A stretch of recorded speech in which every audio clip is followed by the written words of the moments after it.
So we came here to Norway to jump off some of the biggest cliffs in the world, and in the past we've always done ski base jumps and kept our skis on and done really short delays. What we've always wanted to do is go off a terminal cliff, terminal meaning you reach terminal velocity. So go off the cliff, do some flips or something, rip your skis off, and then fly away in a wingsuit.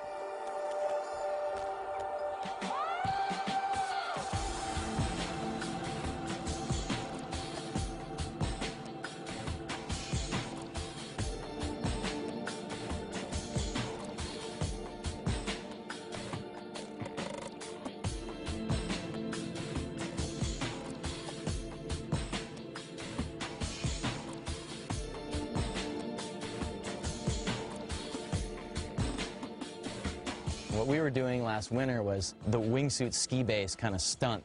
But now we're here in the summertime with regular wingsuits to jump off some of the biggest cliffs in the world.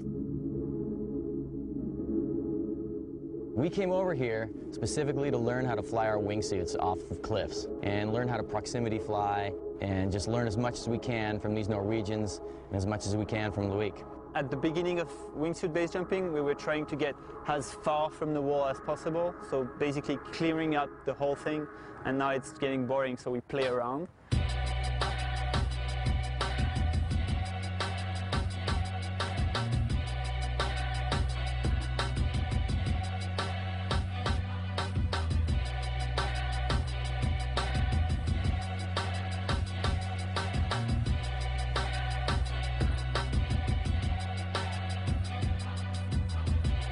I'll never forget that. I'll never forget seeing these guys that I've been watching in the base jumping movies, doing it in person, just buzzing the walls, like scraping their fingernails just about on ledges at 100 miles an hour.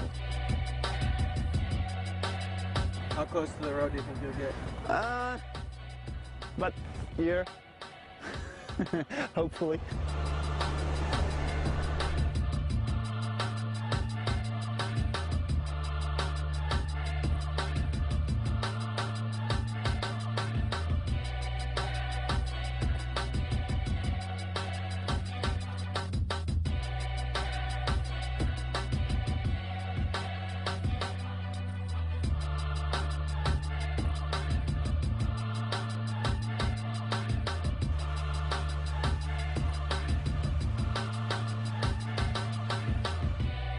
Flying a wingsuit is kind of just how you would imagine flying. You know, if you ever dreamt about flying, you just kind of probably dream of just soaring around, and you just kind of go wherever you look, and you keep your arms out and just do it.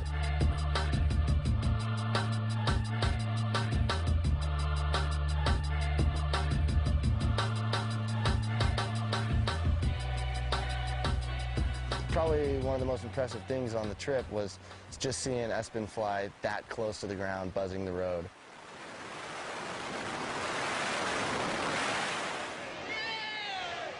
Dude, that was sick.